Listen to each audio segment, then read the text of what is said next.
Hey guys, the beans have been spilled yet again. Apple's iPhone lineup for 2019 just cannot catch a break. This time around, the iPhone 11R has been revealed in its full glory, and I'm here to share every detail with you. First off, I want to preface by saying I've been gone for a little while. I know there have been a lot of things happening in my life, personal, and I'm launching my cases soon. I think that this break was worth it. I think you guys will love what we've been cooking with the Bro King. I think the best iPhone case, all things considered. I can't wait to share that with you once we have our patent next month. Anyways, let's get right into it. So On Leaks, in collaboration with Price Baba, yes, Price Baba, have revealed the new iPhone 11R. And lo and behold, where have we seen this camera lens before? I was a little taken aback today. So I shared this with you earlier in April. On April 3rd, we guessed the iPhone SE would have somewhat of a similar design, and I literally could not believe it when I saw this. That is the same lens, well, just a little bit different, but this was a complete guess, mind you. We didn't know.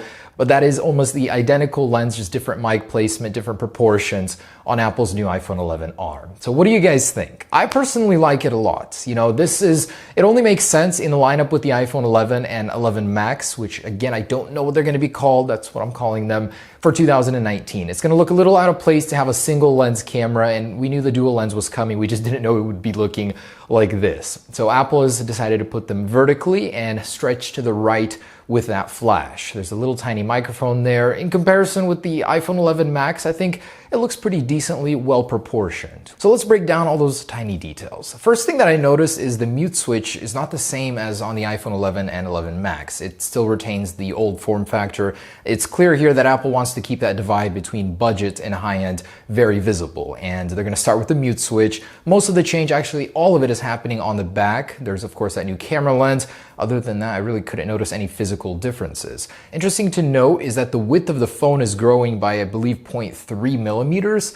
And of course you won't be able to tell that, but it could be an error, as they did cross out the specifications and update them seemingly just a few moments ago. While the iPhone 11 and 11 Max are getting slightly microscopically reduced bezels, the iPhone 11R will not. So that's remaining as is. All of the change is happening on the camera on the back. Now the colors shown here are yellow, blue, white, and red. I wasn't able to see any of the other 10R colors, but that doesn't mean that those colors are the ones that Apple's going to ship. We did hear earlier that Apple is testing out green colors, so do expect that, of course, closer to September. We might hear some more stuff about that. So let's talk about that camera. Believe it or not, the iPhone XR is a very significant device. It's outselling the iPhone 11 and 11 Max, and it's quite popular. It turns out people would rather save a buck or a couple hundred instead of getting an organic LED display, because it offers most of what the more expensive iPhones offer. And Apple, of course, wants to take that foothold and improve upon it with a dual lens camera. So let's talk about this camera. On Leaks is saying it's going to remain a 12 megapixel sensor.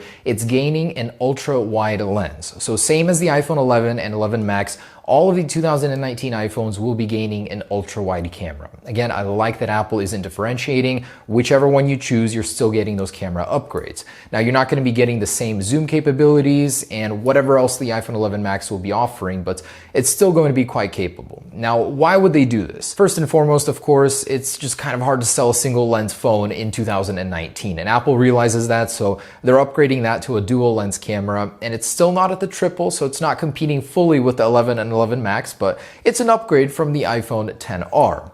Also, portrait mode. So Max Weinbach, I'm tying this in with a leak from him, he's saying that portrait mode will be gaining a video mode. So like the Huawei P20 and P30 Pro series, you'll be able to actually record live portrait mode with the blur effect in the background, and of course edit that later in post. And the Apple A13 Bionic will allow this. That's just going to be an insane amount of power in your pockets. So good to see that Apple is making improvements on the budget, or more like mid-scale end, with the iPhone 11R, and of course I'm excited to see that. And the source is claiming that Apple is considering not including that 18-watt fast charger with this budget end iPhone. And I say budget end, it's really not. It's still expensive, $750 if they don't raise the price. And for them to price gouge you on that, that's a little ridiculous, but hey, that's Apple for you. So that will be exclusive, could be, with the iPhone 11 and 11 Max only. And an interesting point that Max Weinbach makes is that Apple might be switching back to a number sequence for their iPhone naming. So this could be called the iPhone 11R, and it would be spelled with the actual numbers 11R, not the Roman numerals. Because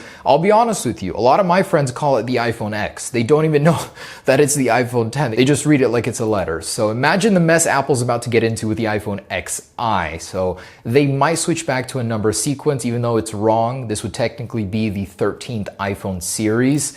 So we'll see what happens with that one. And a couple of points that OnLeaks has made after posting these leaks regarding the bezels and screen. He said that we're very lucky to have gotten a reduction in bezels at all. It took Apple 10 years to do that. So if we even get any reduction in bezel or the notch in 2020 even, consider us lucky. Consider Apple blessing us with that. Even though, it's pretty much standard this day and age, but yeah, that's likely not to happen until 2020. But again, we did hear little microscopic changes might be happening. So that's Apple for you. Also an interesting point that OnLeaks makes regarding the frosted coating. We've heard actually quite a bit of noise about that. He's saying it could be possible that Apple is saving that just for the camera lens itself on the iPhone. So that inner part might be matte, the rest of the phone gloss. I actually wondered how that would work. Would the coating rub off with time? It would have to be durable enough to withstand, a lot of wear and tear. So we'll see, but it would make for an interesting change just to have the lens be frosted. There's definitely something going on with the lens. We've heard too much news regarding it with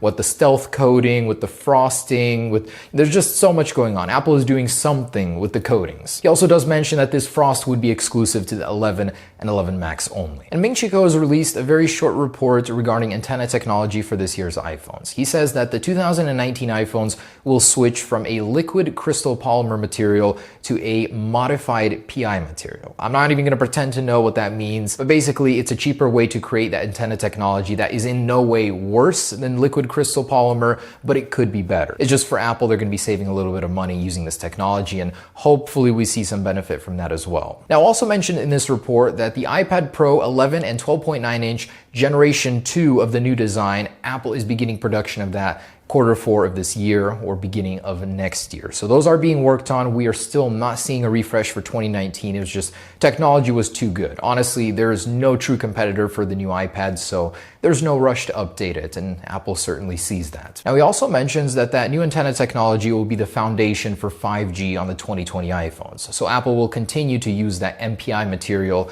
in the new iPhones next year. And we've got some news regarding AirPods 3, some news you're not going to like. Now, DigiTimes is reporting that AirPods 2 are so popular that Apple is ramping up production by 25 to 30% as they're struggling to meet demand. I mean, these things are just flying off the shelves. Apple realizes that, and they want to use their lead accordingly to start printing the new boards for AirPods 3. Now, DigiTimes is basically assuming that since the production of AirPods 2 is continuing, AirPods 3 naturally has to be more expensive than AirPods 2 since it will be using a new integrated circuits design. It's called System in Package. It's a more condensed logic board layout for the AirPods. Nobody is using them right now on their earbuds, and Apple wants to take that and use it as a lead.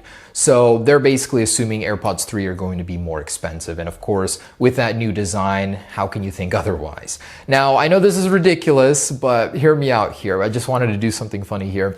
Imagine an AirPods 2 or AirPods 3 plus Apple Watch hybrid. You guys didn't like our last AirPods idea, and we designed it directly from the patents, but I decided to do something outlandish, and here it is. Imagine an AirPods hybrid where you can actually wear it on your wrist as an Apple Watch, flip it open, and then use them as headphones. One day, who knows? Who knows? We might get there. It'll be quite chunky, I imagine, but could it theoretically be possible? Who knows? It's dumb, I know, but it's kind of funny. Now, what do we know regarding AirPods 3? Ming-Chi Kuo is saying that they're entering production end of this year to beginning of next year, so we might see them alongside the new iPads in a March springtime event.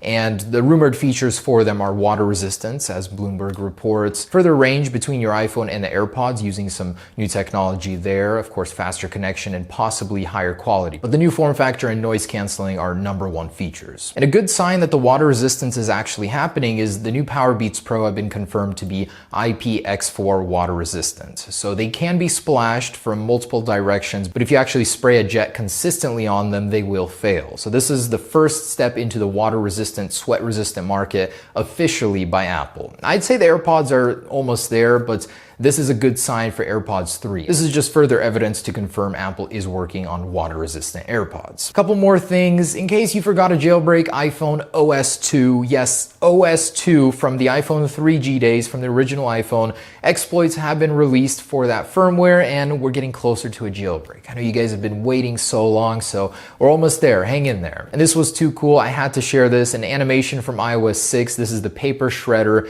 inside of the newsstand application. Apple's always been on it with their animations, with their skeuomorphic design. And I can't wait to see iOS 13 start to delve back into that world, so we hear. And I've got a big update on that for you guys too, so sorry about that. Wanted to post earlier. And last thing is iOS 12.3 Beta 5 just updated yesterday. Really nothing new to report other than it is more stable. Beta 4 was honestly kind of a nightmare with music. It just cut out, pause.